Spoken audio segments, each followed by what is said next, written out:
All right, so we're back here on another Overreaction Monday. We are here once again after we said a double bye week. We here, obviously, had some other take care, some business to take care of, some watch the football guys business to take care of the previous weeks with Monday night game. But we're here, we're back and better than ever. We're back here.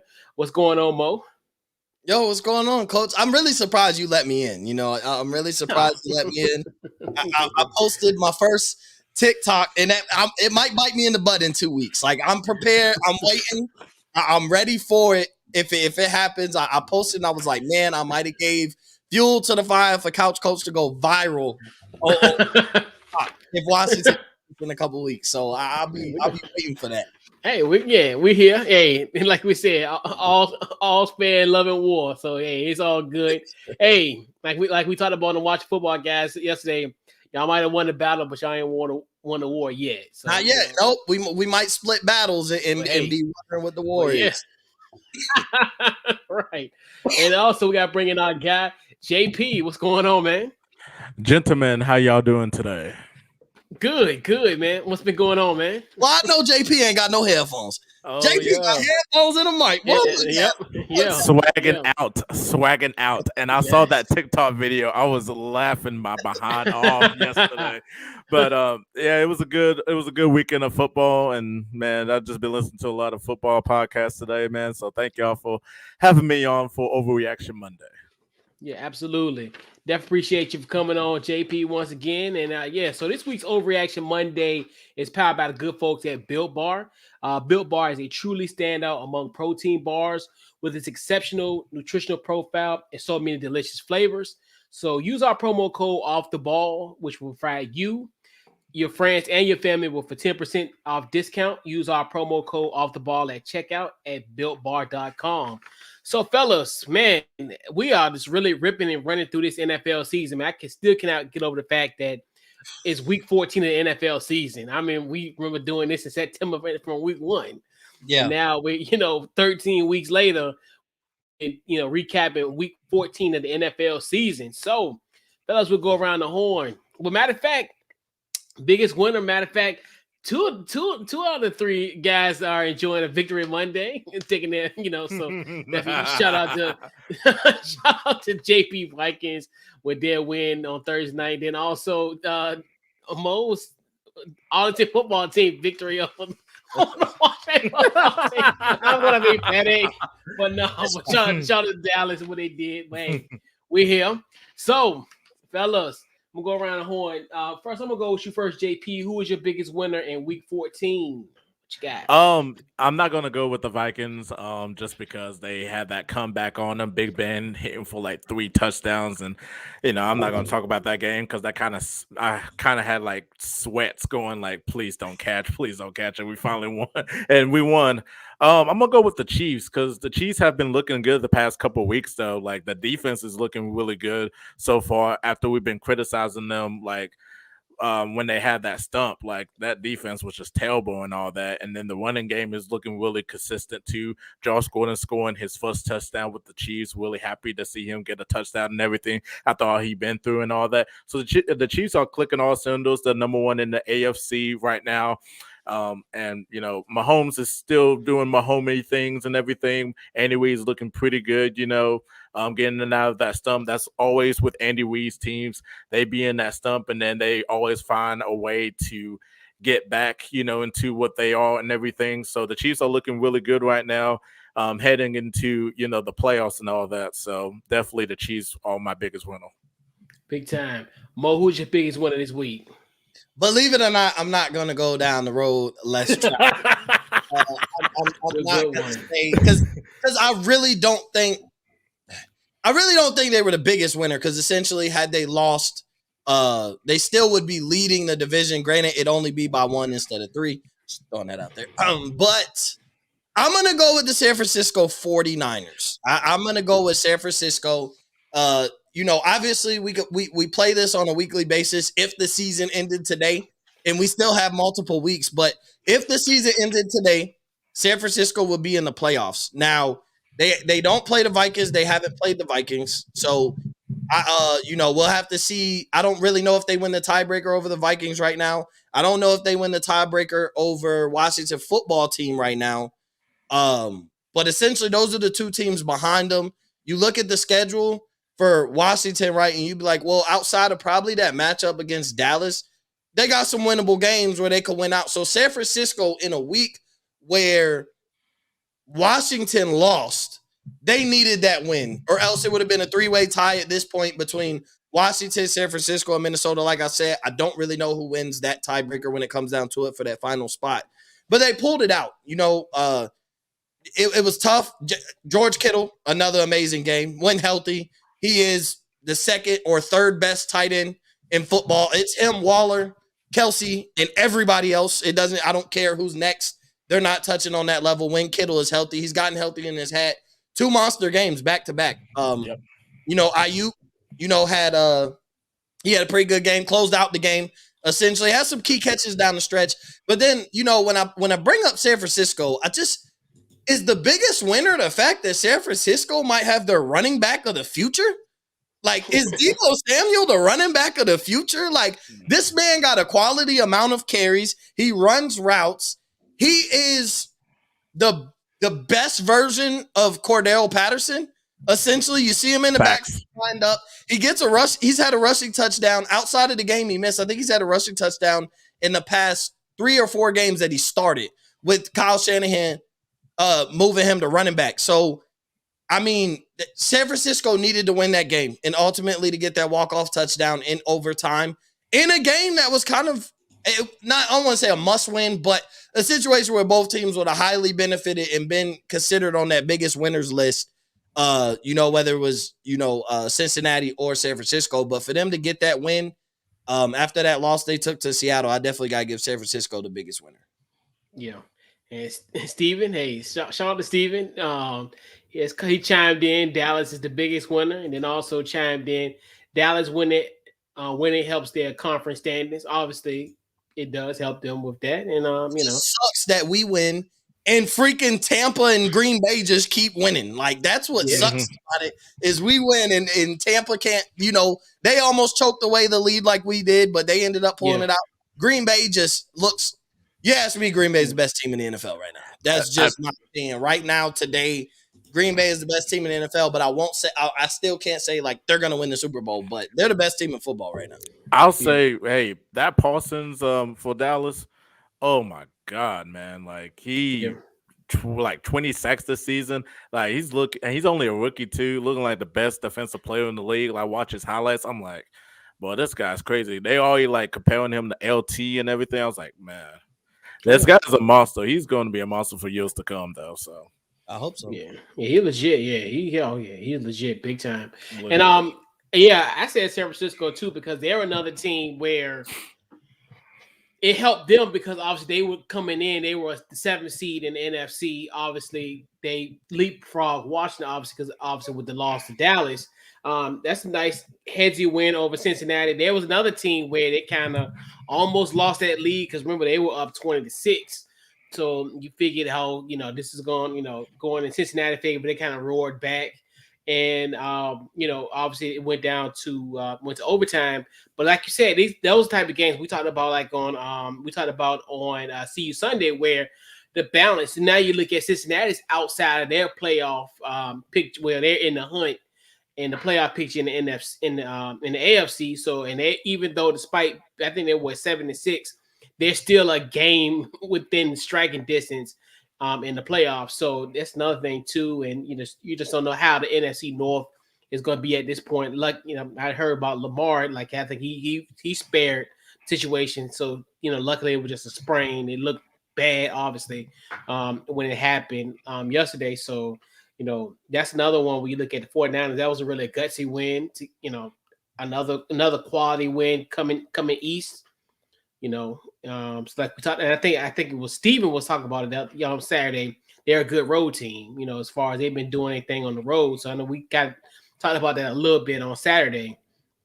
But yeah, I think San Francisco by far got one of the biggest wins this week because that keeps them, keep them afloat. And that's one thing too, where it's a seesaw. I remember when they lost to to Seattle last week, that bumped us to 6, and then now it's back in that same situation. Like you said, it's a log jam on both ends for that 7th spot in the AFC and the NFC. They all it is just an extreme log jam, and it's going to definitely be an interesting downstretch for the next final 4 games. So there's winners, and then there are losers. Fellas, who's your biggest loser this week? Who you got, JP? I would say they'll like the another winner, but like the Jacksonville Jaguars, like the players winning just because they finally saying like Urban Meyer's finally like a joke and he needs to get out of here and stuff like that. And they also the biggest loser, especially to the con and also to Urban Meyer, because Urban Meyer is not a coach at the end of the day. He's like the Rick Pitino of the NFL. If you remember Rick Pitino in the NBA, God, he was terrible for the Celtics. So they are really going after his head, which they should be, not winning these games and just losing the respect of the players. Even like that receiver, Marvin Jones, who everybody says that's quiet in the locker room, very humble, respectful guy. He's lashing out against Urban Meyer. Like it's just so bad over there. And Urban Meyer, like I said, he's just a joke and all that. So they are like my biggest losers. The Bengals, I just don't know what's going on with the Bengals. It's like they look good, and then like the coaches try to outcoach themselves. Like, why would you take the ball out of Joe Burrow's hands and decide to give it to Nixon and everything at the end of the game? I just don't think it was the correct move and everything. So, the Bengals has just been like just very inconsistent. So they kind of, and then when they lost, I was just like to the 49ers. And the 49ers had a great game and they are the biggest winners. But the Cincinnati Bengals, I mean, like that AFC North is, open, with the Ravens, with the Lamar Jackson injury. We don't know how Huntley's going to be. Steelers is what they are. I forgot the other team in the AFC North. I'm so sorry. Cleveland. Oh, Cleveland. Yeah, Cleveland. Baker. Oh, God. See, yeah, we don't know. We don't know. Like, we don't even know who's going to win the AFC North. Is it going to be the Bengals? Is it going to be the Browns? I mean, like, they look super strong. And then, like, it just comes. It's just like, like you don't even know who's going to win in the AFC North, though. You really don't know. So, I was just, very disappointed in Cincinnati's performance, though. But that's not really like on the players, though. It's just the coaches like trying to outcoach themselves, and it's just not looking good. Like it's just not pulling like a Pete Carroll 2014 Super Bowl. Like come on now. Yeah, big time. Mo, who you got? Who your biggest loser in week 14? So I started off the beginning of the season, especially on CU Sunday, and I ain't gonna say out on this team, but I was very harsh on their quarterback and just their formula to try and win games. And then they started ramping up, looking good again, and I'm like, oh man, everybody. Once Mo says something, everybody start looking great, and then they turn back and they just be who they are. The Buffalo Bills. The Buffalo Bills are the biggest loser. Now I see that Steven said the Ravens. I agree and disagree. Oh, like they weren't playing great because even with Lamar Jackson in, so I don't blame the injury. But I got to go the Buffalo Bills because they're 7-6. They are 7th in the AFC right now. This is a team that we were convinced it was Kansas City, was Buffalo, and it was everybody else. They probably won't win their division. They're gonna because of the rest of their schedule, outside of the Patriots, they also have, I think, the Jets, the Dolphins, and the Panthers left.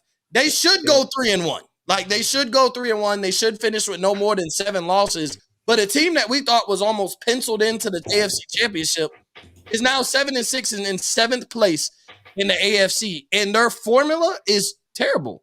Yeah. You can't play defense and you can't run the ball. You tell me any team that we said can't run the ball and can't play defense, and we would be confident that they uphold their end of the bargain on getting over that hump, getting out of the AFC and making it to the Super Bowl. Because those are the expectations that we had. Once you make it to a conference championship, it starts to become expect nothing less. Making it to the playoffs is not good enough, and you can't run. You have Zach Moss and Devin Singletary. You drafted running backs in back-to-back years, and you can't run the ball. Makes zero sense. And then I get First off, Leonard Fournette played absolutely amazing, like I expected him to. Everybody runs all over the Bills. So now the Bills go into any matchup, 3rd and 5 or shorter, and there's no threat of them running the ball. They're throwing the ball, and they go into any matchup and can't control the clock. And another team, and we see a bunch of high power offense. We see, Kansas City's offense is high power. We know that. Just wait till Derrick Henry come back. If the Bills have to see the Titans again in the playoffs, boy, Derrick Henry gonna run for 200 and manage the clock. They don't have a recipe to beat a lot of teams. We saw they played out. I'll give the little slight excuse for the weather. That was a crazy game, but that was at home. Like, you don't have a recipe to win in your own weather conditions. That's why I was harsh on Buffalo when they lost to New England the way they did, because that was a game where you had to run the ball, and you can't win it at home in your own weather conditions. That you have to be prepared. You don't have a dome. You got to be prepared to play like that in the playoffs. You could have another one of those days, and you won't win the game unless you just end up, because you're probably going to play a team that's better than you.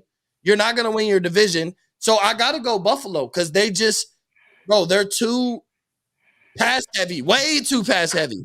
Like, we thought Kansas City was pass heavy when they were, dominating the league on offense. They are way too pass heavy. They have zero run game, and they can't play defense. Yep. And they had defensive problems prior to Tre'Davious White getting hurt, prior to any type of injury. They got some names on that defense, and they just cannot stop anybody. And not being able to stop the run against other high-powered offenses, hence Clyde Edwards-Helaire is going to have a big game. Derrick Henry will have a big game on them. The plethora of running backs that New England has will have a big game on them collectively. If Lamar Jackson and Devontae Freeman, they'll have a big game at the very least running the ball, which means you can't control the clock. You're probably going to be playing for a behind. And if you don't strike quickly and you get shut down, there goes another 7 minutes off the clock, because you ain't stopping nobody from running. So I got to go to Buffalo Bills. And it's mainly because of the expectations that we had on them prior to the season. It's you cannot be sitting at 7-6 and 7th in the AFC and think that you're upholding expectations. I mean, even if you go 3-1, you finish at 10-7. The Buffalo Bills, the team that we all had them penciled in, guaranteed. Buffalo and Kansas City was like, who's gonna go to the Super Bowl out of those two teams? And you might be 10-7 and barely making the playoffs and playing on the road with Mac Jones leading your division as a rookie quarterback. I get it, credit to Bill Belichick, but I'm just saying, you had the superior team. And you still can't get over that hump, so I got to go Buffalo. I'd tear them for an hour if I had to. And then the thing about it, and then now you look at the injury potentially with Josh Allen, so that really is kind of one of those things that you're like, oh boy, he'll be fine. He played the whole game. I think he's fine. Yeah, he's day to day, so we'll see how he goes in practice on Wednesday and see if he goes going forward. But it's got to be the Las Vegas Raiders. Yep. I mean, my goodness, you cannot lose to this team by 39 points, a divisional opponent of that nature.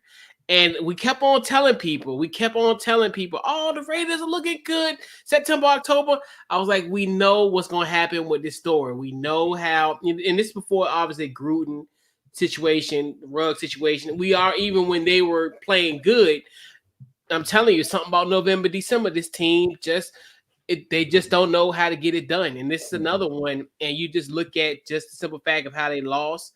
And now they're dropping down to 6-7. Even though they are still in the hunt. But that's another thing where we looked at. A lot of people looked at the Raiders as, oh, they're going to be good. Well, we've seen this story for the last 3 years. Mm-hmm. And look what's happening now. This is just another situation where, and you think about it, this ain't the first time they got blitzed by this almost by 30 point. They lost to them at Las Vegas on Sunday night. Yep. A few weeks back. So you look at that situation where they just been, Kansas City is now back into its stride. They were another team, at 3-4. It looked like it was impending doom, and now they're, they won 6 straight games, and now at a three-way tie, number 1 seed in the AFC. So they're back right at it. They're another team that they could definitely, make a run. But this year is a little bit different. Obviously, they've been having some offensive issues, but not when it comes to the Las Vegas Raiders. they're back to their old form. But I think that Vegas had the worst loss, and it's just because of the playoff implications too. And Buffalo too. You look at just that type of loss where they could have came back, because a part of me was like, I really wanted them to kind of go for it. Yep. Yeah, and instead of kicking that field goal, because I was like, because the premise is you don't give Tom Brady time. Haven't we? You don't even want to play the I don't know, because we have fans have learned, you don't want to play in any type of clutch situation where Tom Brady is the quarterback on the other side. Mm-hmm. It's not, especially when it's not the playoffs. You play the smart play in the playoffs, and you be like, look, we take our chance. But in a regular season, you go for the win for the simple fact it ain't no better tying it up and going into overtime with Tom Brady, because Tom Brady will. If you give him time, he'll capitalize. But they gave him, they didn't give him enough time. But if you go into overtime, you have to capitalize, because guess who's going to? Tom Brady. And the will, it goes to show, because look who capitalized.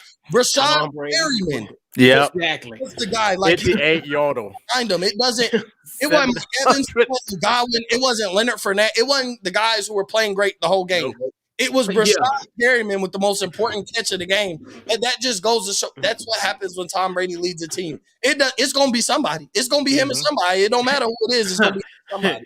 And everybody in Baltimore is punching in the air. Yeah, play. It's crazy because the Bucks were destroying them in the first half, and in the second half, Tom Brady didn't really play well. You get complacent. You get complacent. Yeah, we watched Dallas do it. It gets to a point where, and we've seen a lot of teams do it, but it gets to a point where you've dominated a game for so long that you take your foot off the gas, and all it takes is one play. One play for that team to get a spark. You saw it with Washington.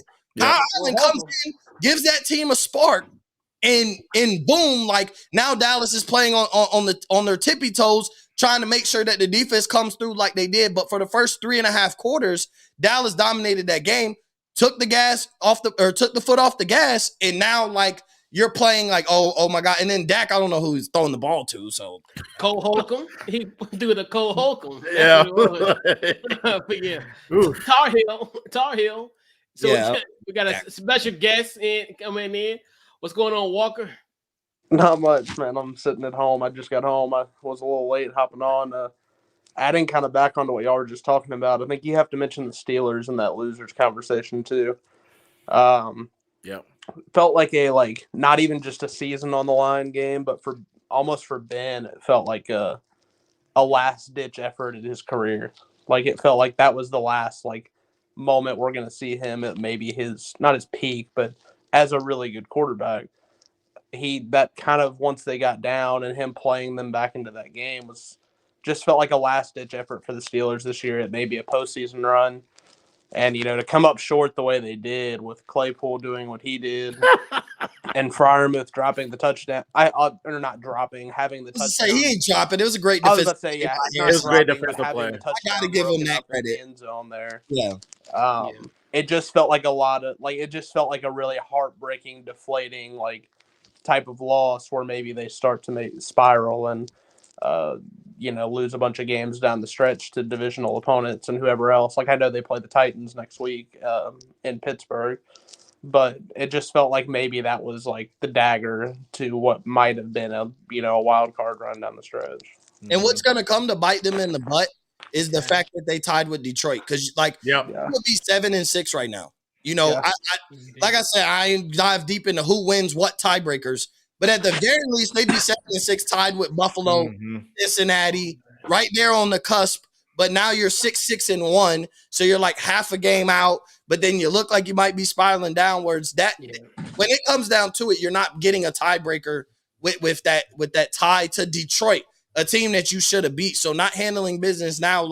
At the end of the season, if they are able to stay in the hunt, they might miss the playoffs by half a game, and it's because they didn't handle business against Detroit. That might be the story of their season, is that they're not in the playoffs, and you can blame. We could talk about every other game that they lost, but tying Detroit is what it's going to come down to, because they might have the same amount of losses, but that half a game is what's going to end up killing them. Well, and then like you potentially lose for this week TJ Watt and Alex Highsmith to injuries. So like you're down a bunch of guys on your D line when you already weren't playing the run well. Like, I mean, the Vikings were running.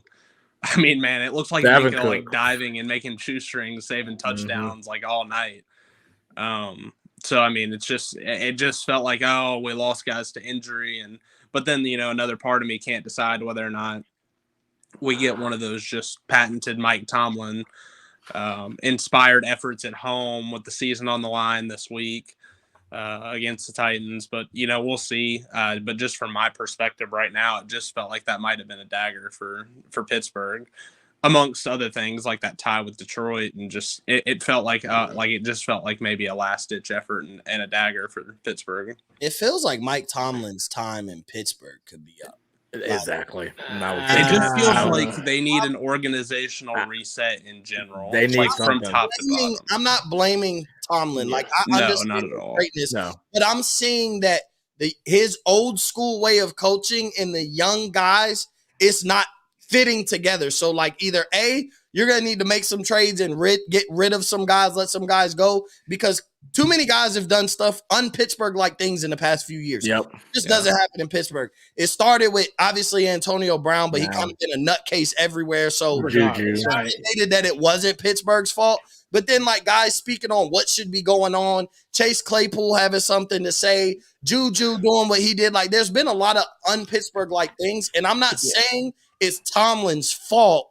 I would even think it'd almost be safe to say, like, there might be a better situation for Tomlin. Like, as much as he loves Pittsburgh, as much as he means to that organization, I think it just might be time for a mutual agreement that, hey, I'm going to continue my legacy coaching somewhere else. The time I had in Pittsburgh was absolutely amazing, but just the direction I'm going in and the direction some of these young guys at this organization currently that we have over the next few years are going, we're just not matching. So I just could see, like Walker said, I could see that whole organization needing a reset, but I'm not blaming Tomlin. Like, I don't think he should be on the hot seat and be fired. And sometimes coaches lose a locker room and it's not necessarily their fault. It's just you've been there for so long and some guys have been hearing the same voice for so long and things have been done the same way for so long that you just kind of lose some of those younger guys like Chase Claypool or a Juju or an Antonio Brown or whoever else. And, it just may be a time where Mike Tomlin's like, all right, like I'm not getting through to the young guys anymore. Ben's not getting through to the young guys anymore. Maybe it's just time for Ben to hang him up and Mike to move on to another open job because, coaches are going to get fired when the carousel spins. But he's done. But Ben done. I mean, he's already said he's done. Like he already said. If you want me to be honest, Tomlin would be smart to get up out of Pittsburgh now after this season because Ben's gone.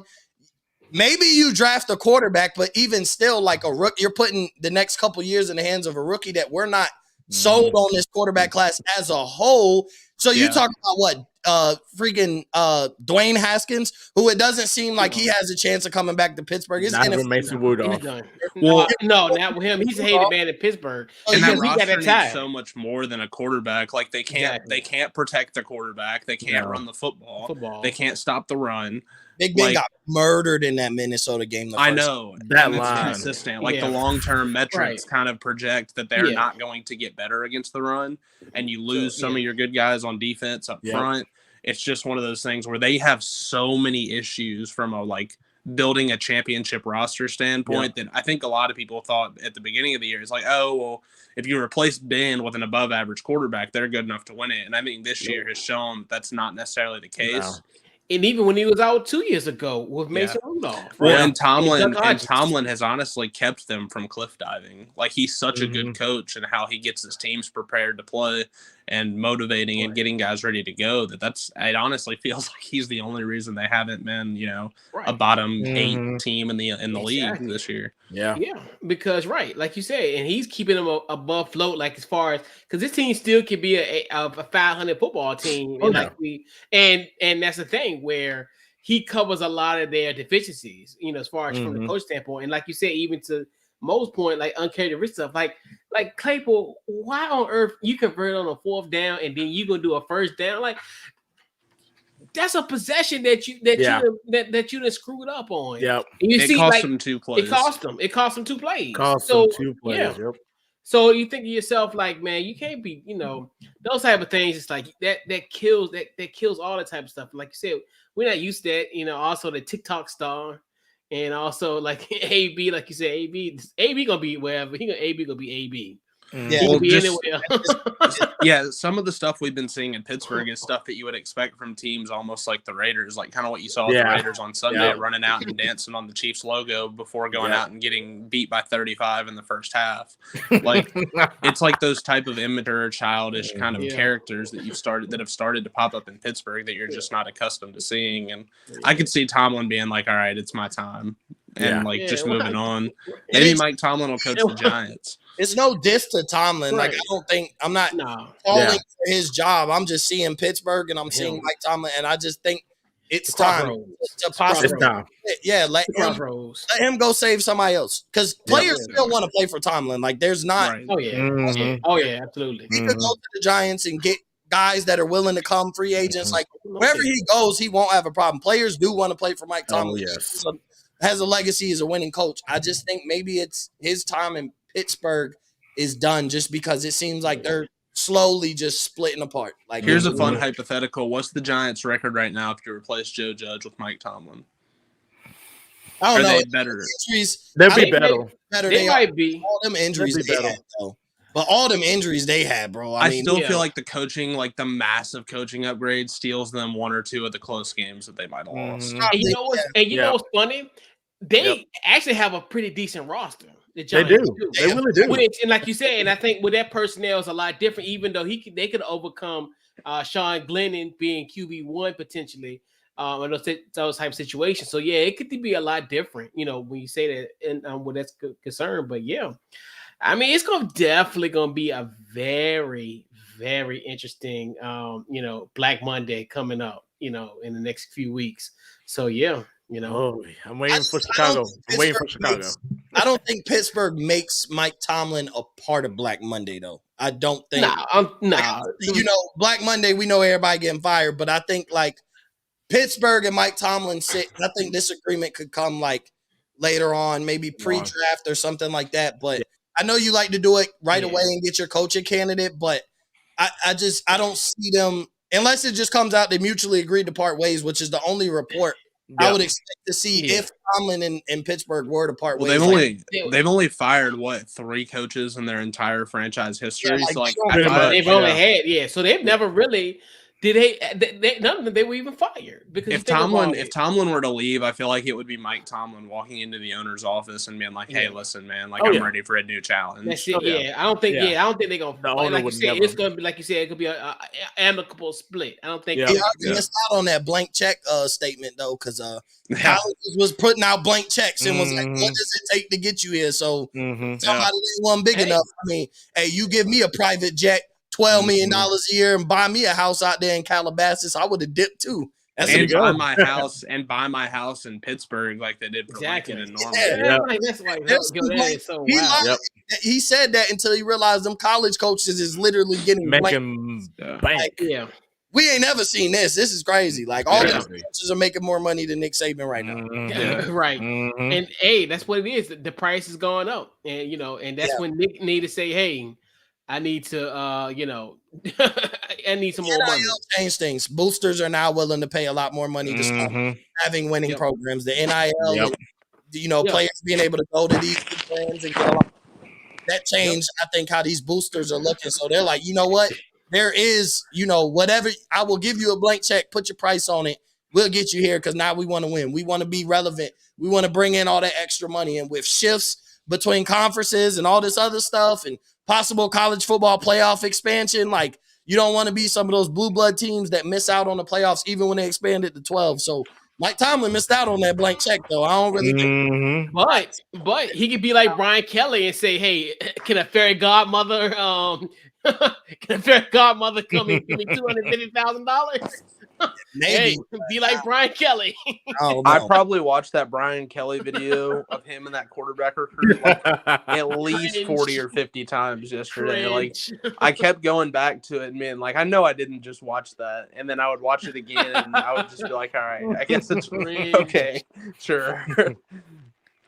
But yeah, so fellas, before we get to our overreactions this week, definitely got to give a huge shout out to our good folks at Bet US. I want to let you guys know that we also are powered this week by Bet Bet US.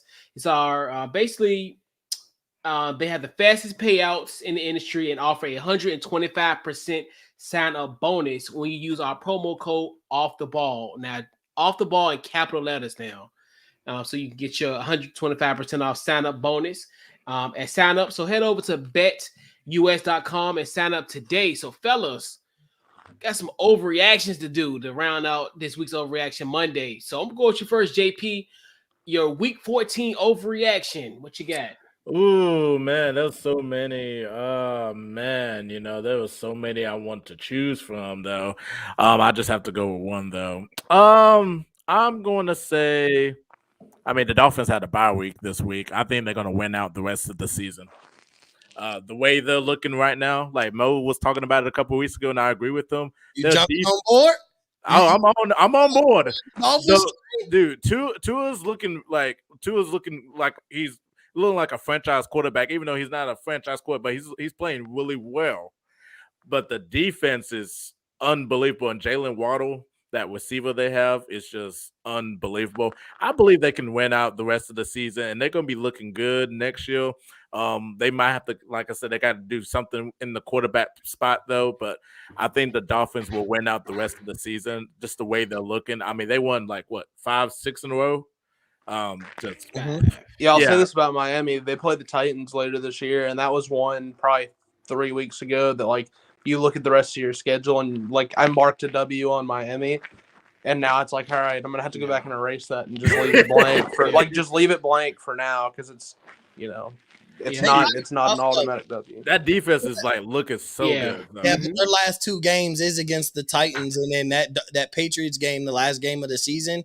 If the Dolphins win the next 3, it's going to matter for both teams because New England might be playing for first place, but Dolphins might be playing for a playoff spot. Mm-hmm. That's tough to win out. I don't know. I said they get to 8 or 9 games. I feel confident in that, but win out. Is that Tennessee game in Miami or Tennessee? It's in Tennessee too. Oh yeah, that's going to be a tough one. And AJ Brown might be back. AJ is back. AJ is back week 16 against the Niners. Yeah, so he'll be back. So that one's tough in the Patriots. But I mean, I said 8. I said they get to 8 when they only had 2 wins. I'm like, Dolphins do get to 8, and everybody looked at me like I was retarded. Yeah, I was on board. Jeff would have slapped me if he was sitting in the room when I said that. Jeff looked like, I can't believe you, Mo. All aboard, JP. Welcome aboard. Hey, I got you, brother. I got you. Walker, what you got? The Bills' defense is going to be the reason that they can't make a Super Bowl run. Is that an overreaction or is that just a blank statement? That's a blank statement. I mean, I think that because I think that early in the year we kind of crowned the Bills' defense as one of the best in the league, and now it's kind of what's holding them back. The run defense is something I was concerned about after watching them last week, but then Leonard Fournette was breaking long touchdowns, and just they were kind of getting gashed. And I know that they played a better second half, but I mean, they ended up losing the game and giving up they give up 33 or something like that. 400 something, almost 500. Yeah, and 400 something yards. And, it may seem after 2 weeks to be like, oh, well, yeah, I mean, you've watched the last 2 weeks. But, I mean, no, it's a bad defense right now. And if there was ever a spot where you would expect them to step up and play, their best game, it would have been yesterday coming off that game against New England where, they got into it with the media and it was like, oh, I thought they were going to take a bunch of stuff personal. Like, oh, I think we took that we took that personal and we're going to come and play our best game next week. And they came yesterday and still gave up 400 plus and gave up 30 plus points. And I know they went to overtime or whatever, but it was just not a good performance since now we're seeing a string of bad performances from that defense. And I don't know that that defense, when that defense is that bad, I don't think Buffalo's offense, especially with Buffalo's offense having no ground game, can make up for a defense that's playing that poorly. Mm-hmm. Especially in the AFC where just you look at the playoff bracket right now, and it's like there's just no easy matchups. No. Like, I mean, even as New England, who that's why securing the bye for either New England or Tennessee or Kansas City, whoever it is going to be so important. Because, if you're that 2 seed and you're looking at a 7 seed and you're playing, an upstart Joe Burrow Cincinnati team, or you're playing Cleveland, like that's not an easy win. Like, you're going in like preparing, and it's not being the 2 seed doesn't have a whole lot of benefit, like other than getting to play at home. Yeah. So Yeah. Yeah. Mo, what you got? Well, I'm gonna continue to ride my money trains. Every train I was on outside of the Panthers, I was wrong about the Panthers. I'll take that, that train crashed. Yeah. But, I was on a lot of trains, and when I was on these trains, chugga and chewing, everybody started jumping off because it started going left. Everybody started giving up on Mahomes, and everybody started giving up on Dallas. Obviously, I'm a Dallas Cowboys fan, but everybody just started giving up on all these teams and telling me, everybody counted Aaron Rodgers out after week 1, losing to the Saints. Like, the last dance is no longer going to be a last dance, but it's more going to be like, the prom you wish you never had. So I'm going to go and I'm going to say the Chiefs win the AFC once again. Based off of everything I've seen, and I think the Chiefs and the Patriots, I think, are the clear-cut favorites to win the AFC right now. Probably we can argue between those two teams. But I think when we talk about contenders right now, none of them have really won one way in either conference. When we talk about Kansas City, New England, you go to the NFC and that plethora of contenders that you would consider, from the Cardinals, the Packers, Bucks, the Cowboys, as division winners or whatever. But none of them have won just one way. So, like, they figured out when you take, the offense isn't flowing, we'll win the defensive battle. The defense isn't playing great, we'll win a shootout offensively. Against the Raiders, I get it's the Raiders, but a collective effort. Everybody's going to come out firing. We took that personal, what they did last year, rode around Arrowhead, all that. They took that personal and they took into account for that.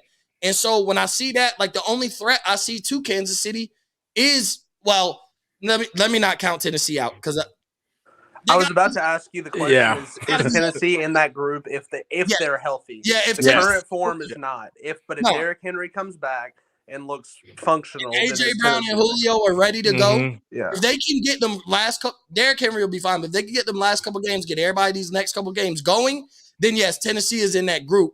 But even still, I still would feel confident with knowing that Mahomes has been there before. Multiple times, has won it, has lost in there. He knows all the feelings of the roller coaster of going through the playoffs, lost in the AFC Championship game.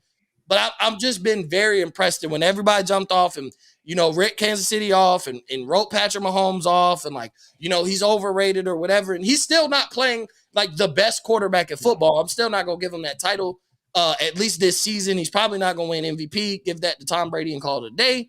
But I think the Kansas City Chiefs make it out of the AFC. What I saw from their defense, and I've seen, the Raiders pick apart good defenses this year. As much as we see them crash and burn, they have had some good offensive performance against some pretty decent defenses. So for Tyrann Mathieu to have a huge game, for their running backs, their group of running backs to all reach the end zone yesterday is big. It wasn't all about Travis Kelce and Tyreek Hill scoring that many points. And we were looking at running backs and Clyde Edwards-Helaire finding the end zone multiple times. You need to get him going because, you do need to be able to run the ball a little bit. Buffalo Bills maybe take a hint, at the Chiefs playbook and figure out how to run the ball just a little bit. So I definitely think, I think after what I've seen up to this point, I do think that the Chiefs will make it out of the AFC.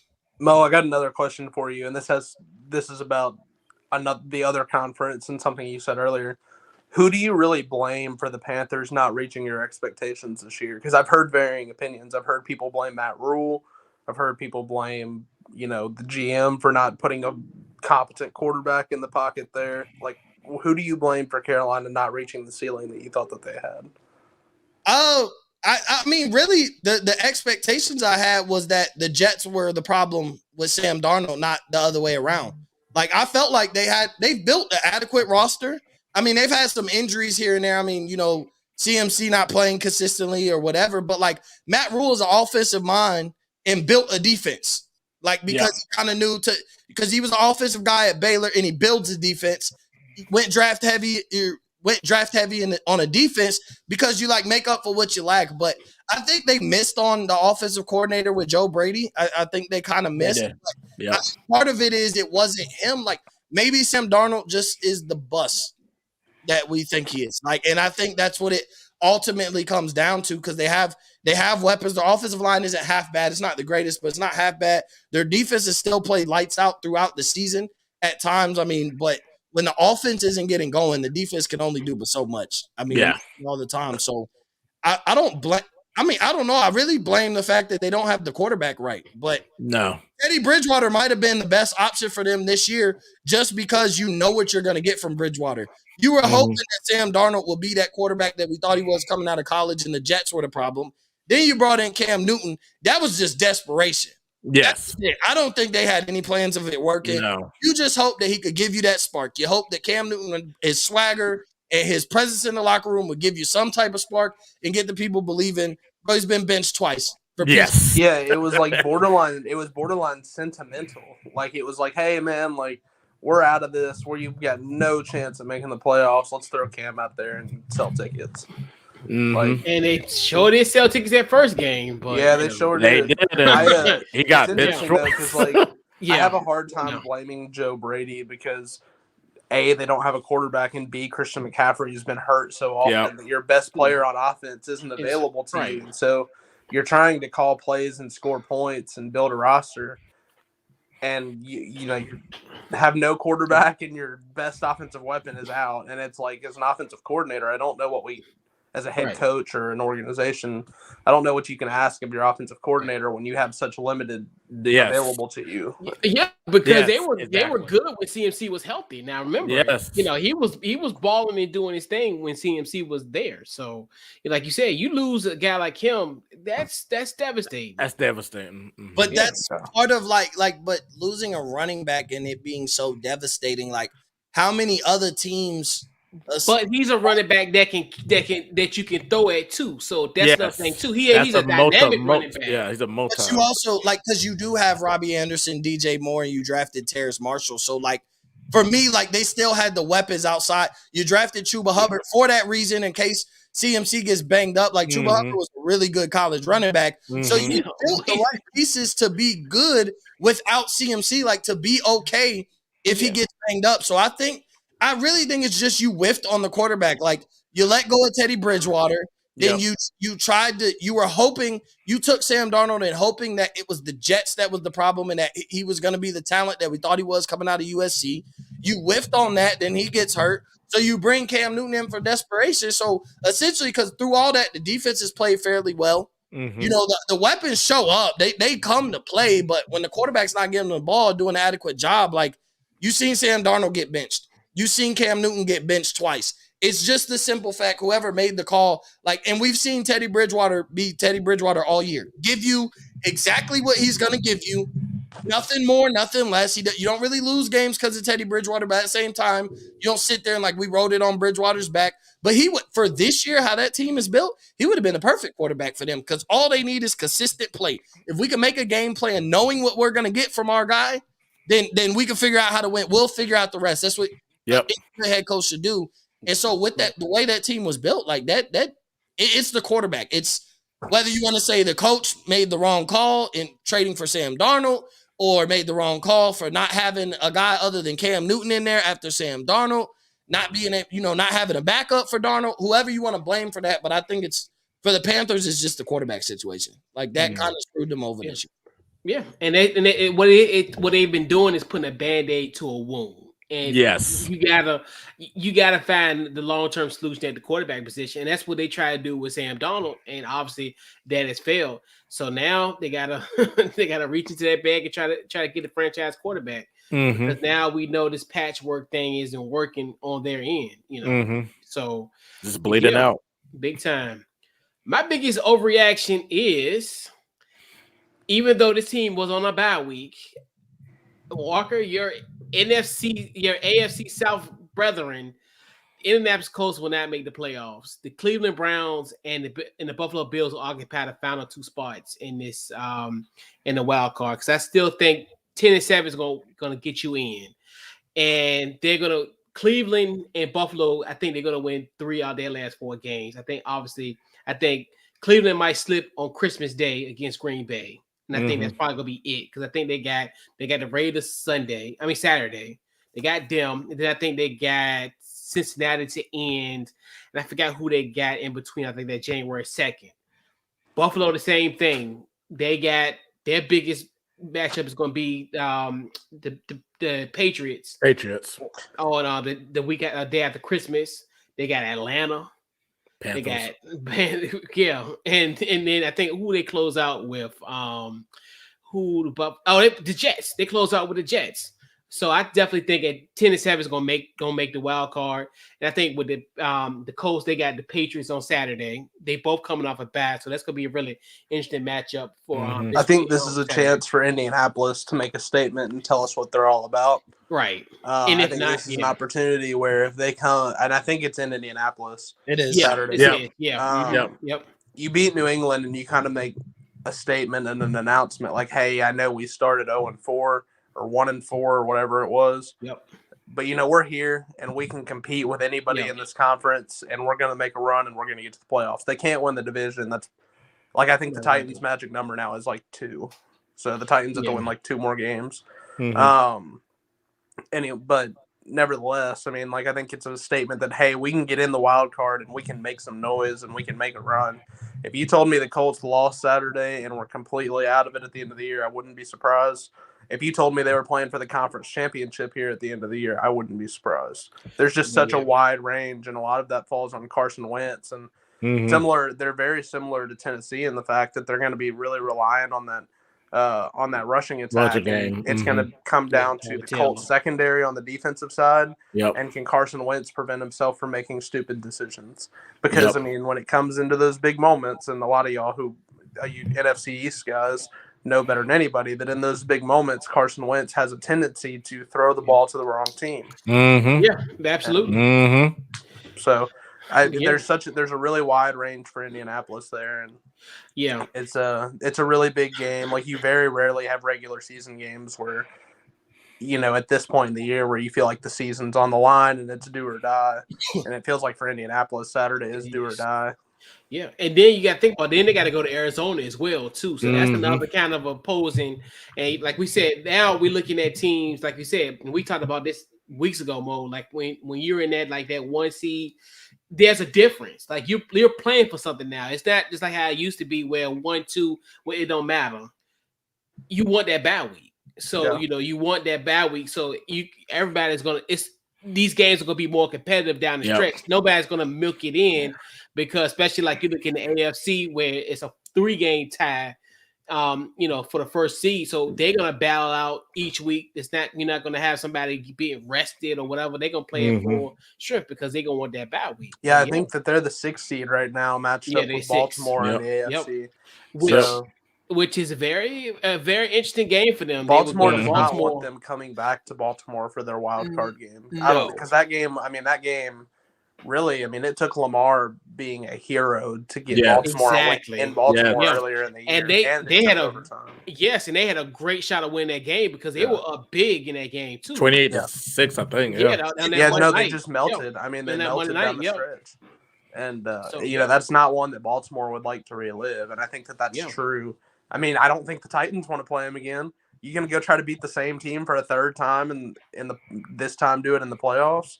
I don't really think that anybody, the whole AFC is hopes that you're right and that the Colts don't get in. They'd much rather see Baker Mayfield. No doubt. Right. Right.